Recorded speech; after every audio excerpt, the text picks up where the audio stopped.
to a special edition of Power in Politics. I'm Vashi Kapelos, and we are coming to you live from the beautiful Alberta Legislature in Edmonton. Today was the final day of campaigning in Alberta before tomorrow's provincial election, and no matter what happens, the province will make history. Either the United Conservative Party will secure its first victory, or Alberta's first ever NDP government will be re-elected. What have we learned from this campaign, and what's at stake for Albertans and Canadians in tomorrow's vote?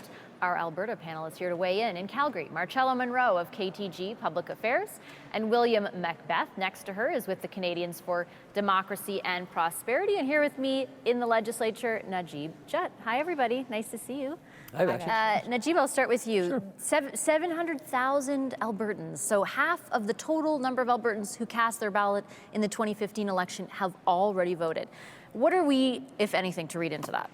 Well, I think, a little bit it has to do with convenience. I think adding the extra day and being allowed to vote outside of the electoral district, I think really helped. But what I think we really see and what I saw on the ground as a campaigner is the Go TV, the Get Out the Vote campaigns that both these parties have. They're so strong in getting out their voters. Their voter identification has been excellent up to this date. So I think what you saw and what most campaigners realize is that advance vote is really important to get your supporters out, your strong supporters. Get them out, tell them to get it out of the way so it's not affecting their ability to volunteer on election day. Tell them to take 5 friends with them. So I think that's what you're actually seeing is such strong Get Out the Vote campaigns. Marcella, let's talk about, let's sort of peel back the curtain a bit and talk a bit about what the Get Out the Vote campaign is for each of the parties, and I'll start with you. For the NDP, what is most important when we're talking about GOTV?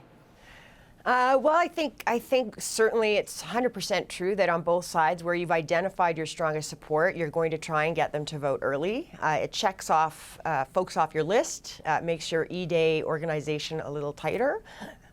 Excuse me, technology has changed tremendously how we not only ID people for the vote, but also how we reach out to them to get them to make a plan to vote. That was really a kind of idea that's sprung from the 2008 Obama campaign, where they started to ask their core voters to make a plan and to share it with friends. So that has become a very good tool in this age to not only get a much bigger advance vote, but to hopefully attract those younger voters that are sometimes harder to nudge towards the polls. I don't know that we can read anything into what it means for the results, however. I've been in other jurisdictions that got more and more aggressive with expanding their advance vote. What we generally saw there was more people like to do it because it is so much more convenient and faster. It doesn't necessarily correspond to any massive growth in turnout overall. So we'll see what we get tomorrow, but those are just some sort of thoughts. And we should say that it's not just the extra day of voting, it's that people for the first time in Alberta had the chance to vote outside of their riding. And what's super interesting, what's going to be interesting tomorrow night especially, is that those votes cast outside of someone's riding won't be calculated until Wednesday, and they could take a little while. And so it depends on the margin, obviously, the margins between the two parties, the two front-running parties on election night, but it could have an impact on some ridings and whether or not there's a sort of someone's able to call a victory in those ridings. William, what about the Get Out the Vote strategy for the UCP? How would you characterize it? I mean, if you think about Get Out the Vote, you have X number of supporter voters who need to get out and vote, who the campaign needs to get out and vote. You only have so many opportunities and so many ways of talking to them between when the campaign starts and when it finishes. That's why advance poll days, as Marcella points out, is so important, is that it gives campaigns an opportunity to turn out supporters and not put all of the work on election day. I think for the United Conservative Party, they're putting an extra emphasis on door-to-door engagement. Research has shown that if a voter speaks to a campaign person, a campaign volunteer on a day where they can vote, that motivates the voter a lot more to get out and vote. And I think hardly not unique to the United Conservative Party. I'm sure New Democrats are looking at this too.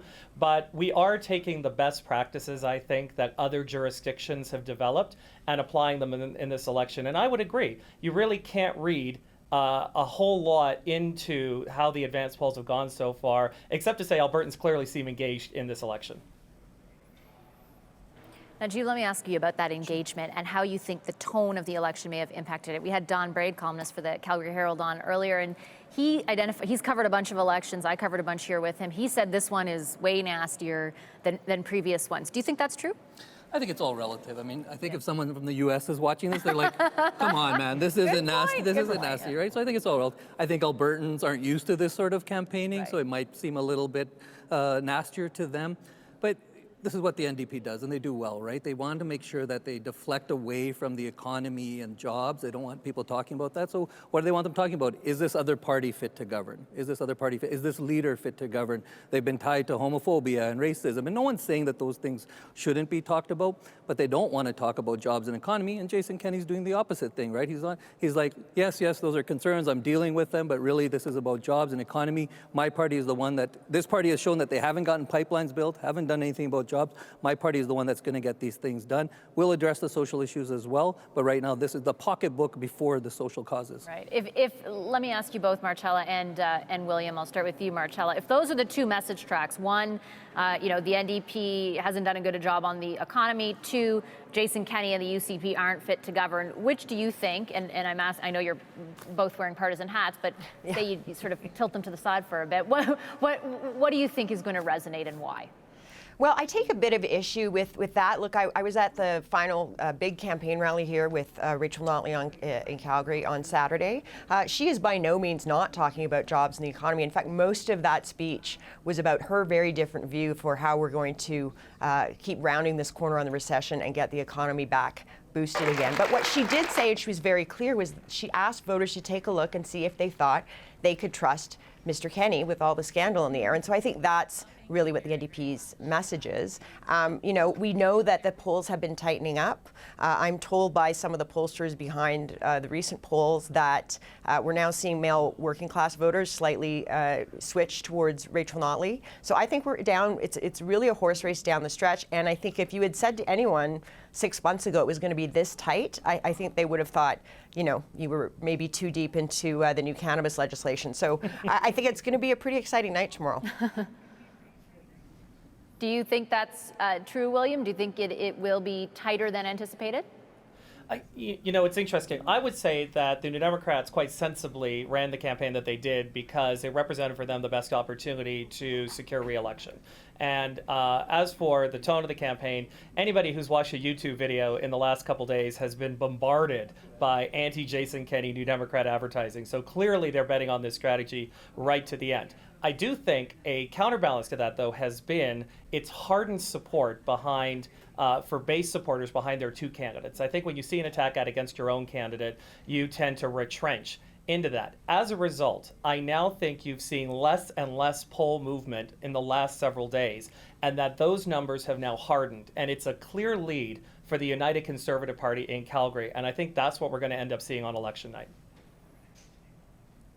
That's an interesting point. Najib, what do you think? Do you think that type of rhetoric has solidified support either way?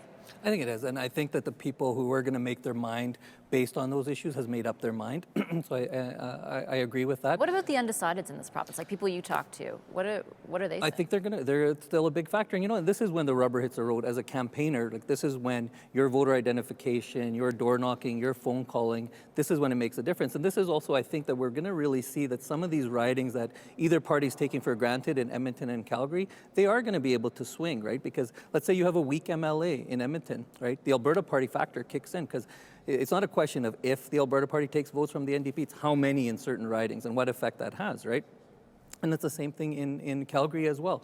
If you have an incumbent that is associated with some of this bozo eruptions, as they call them, that's going to have a factor as well. So it depends on the strength. I know everything in party politics is about leader and the party, but sometimes on the ground in these tight races, it is about the candidates, how well financed they are, how many lawn signs they got out, how many volunteers they have. These things make a difference at this point. Okay, I'll leave it there. Thank you very much, everyone. Thanks to our Alberta panel, Marcella Monroe, William Macbeth, and Najib Jett.